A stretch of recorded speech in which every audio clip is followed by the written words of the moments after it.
Un choc des titans, la scène est plantée pour France contre Maroc. L'air était électrique d'anticipation. C'était le 14 décembre 2022. Le stade Al Bayt au Qatar était prêt. Ce n'était pas qu'un match parmi d'autres, c'était un choc des titans. La France, championne en titre, affrontait le Maroc. C'était une première. Une équipe africaine n'avait jamais atteint ce stade auparavant. Le parcours du Maroc avait été captivant. Ils ont terminé premiers de leur groupe. Ils ont même battu des géants comme l'Espagne et le Portugal. La France avait eu un chemin plus facile. Ils étaient favoris pour la victoire. Mais le Maroc avait le don de déjouer les pronostics. Le stade était une mer de couleurs. Les supporters français et marocains ont créé une ambiance électrique. Le monde entier regardait, retenant son souffle. Ce qui allait se dérouler serait plus qu'un match. Ce serait historique. Les lions de l'Atlas rugissent, le parcours historique du Maroc en Coupe du Monde. Le parcours du Maroc a été tout simplement extraordinaire.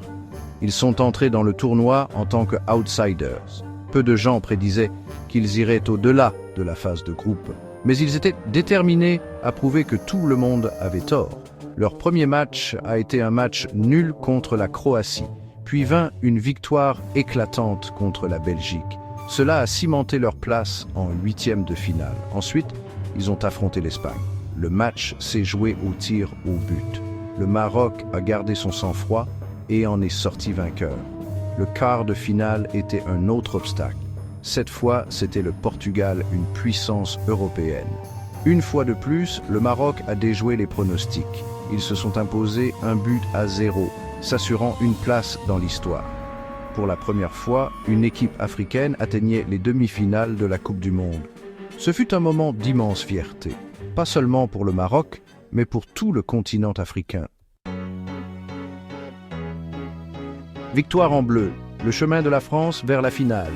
La France, tenante du titre, visait un nouveau sacre. Leur parcours a été moins mouvementé que celui du Maroc, mais tout aussi impressionnant. Ils ont terminé en tête de leur groupe avec des victoires convaincantes.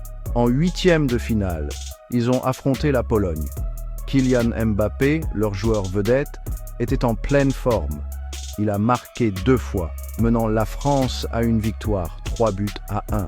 Les quarts de finale les ont opposés à l'Angleterre. Ce fut une bataille tendue.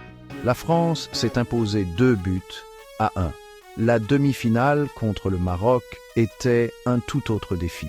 La défense marocaine était réputée pour sa solidité. Elle était difficile à percer. La France, cependant, avait ses propres armes. Leur expérience et leur brio individuel ont brillé. Ils ont marqué 2 fois, s'assurant une place en finale. Les échos du match, répercussions sociales et judiciaires. Le coup de sifflet final a retenti. La France avait gagné. Mais l'impact du match s'est étendu bien au-delà du terrain. En France, les célébrations ont été entachées de violence. Des extrémistes d'extrême droite ont pris pour cible des supporters marocains. Cela a conduit à des arrestations et à des poursuites judiciaires. 7 individus ont été accusés d'incitation à la violence. L'affaire a traîné en longueur pendant des années. Elle a été entachée de vices de procédure. Finalement, en 2025, les charges ont été abandonnées. Le parquet a reconnu des contrôles policiers illégaux. Cela a invalidé les preuves. La Fédération royale marocaine de football a également déposé une plainte. Ils n'étaient pas satisfaits de la performance de l'arbitre.